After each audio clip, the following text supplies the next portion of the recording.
channel. Oh no, it's my channel, not your channel.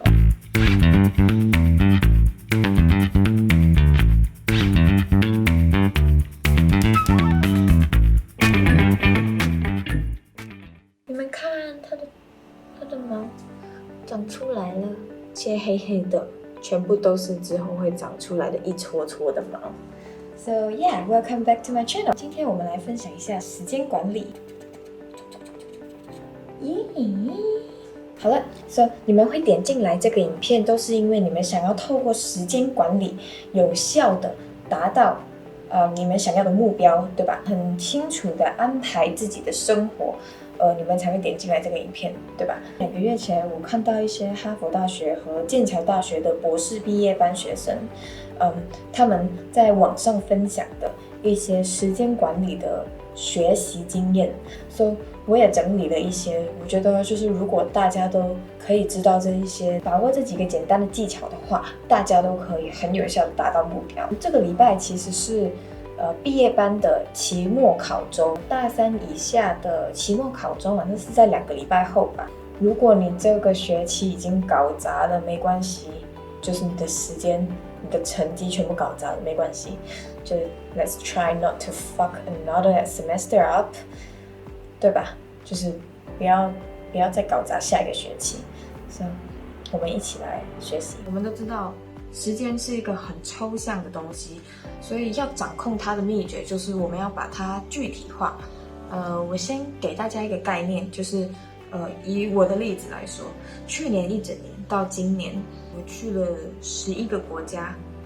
但是同时我也在上大学，然后做作业、考试、办展览，然后旅行，全部都同时进行。我的成绩也不算差。因为在好像50几、60几个人里面，我拿前面10名吧，第9名还是第8名忘记了。我的总平均都有超过56，然后我的总平均都有超过86了，86。其实不好意思，因为我要换场景录影，不然那边太吵了。然后其实我这个成绩申请国内外的研究所都不会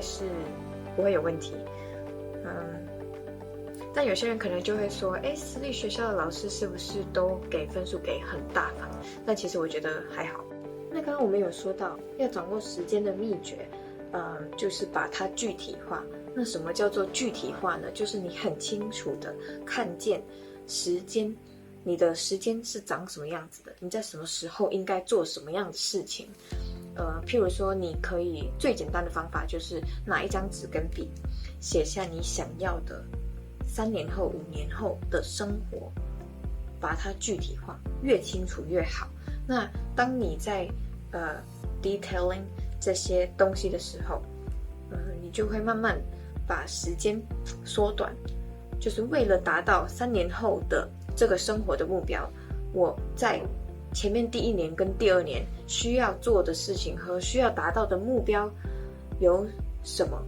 然后才能得到第3年的成果。重点就是把这些东西优先顺序都排一下，就是最重要的先完成，所有的时间一定要很清楚。就像是我的 first priority 是要毕业，因为我爸有强调过，就是任何人，我们家里的孩子，任何人中途放弃大学的话，要在3年内把所有花过的钱还给他，怎么可能嘛，对吧？所以当然是毕业比较简单，所以我一定要毕业。然后我第2个考虑因素最重要的，第2个最重要的是他的签证，因为我有说过嘛，就是我们每3个月一定要出境1次，就算是免签证过期，其实也是会很麻烦的，后果很严重，所以我不想要面对那些东西，所以他的签证也很重要，我每次都会关注，然后也会先去计划，大约提早离开，然后去哪里，所有的东西都一定会想好，然后机票买好，酒店订好，这样。然后我每次旅行都几乎会待在那个地方很久很久，超过2个礼拜吧。有些甚至超过1-2个月。然后还有一个东西是很重要的，就是无论你怎么排你的时间跟计划，慢慢排到下礼拜还是明天的，都不要排满，因为很多突发状况都会发生。所以当你排满之后，然后突发状况来了，你会不知所措，然后打乱了你后面全部的计划，那你后面就会对自己越来越失望。所以最好就是不要排满，越 flexible 越好。这些东西我自己都有经验过。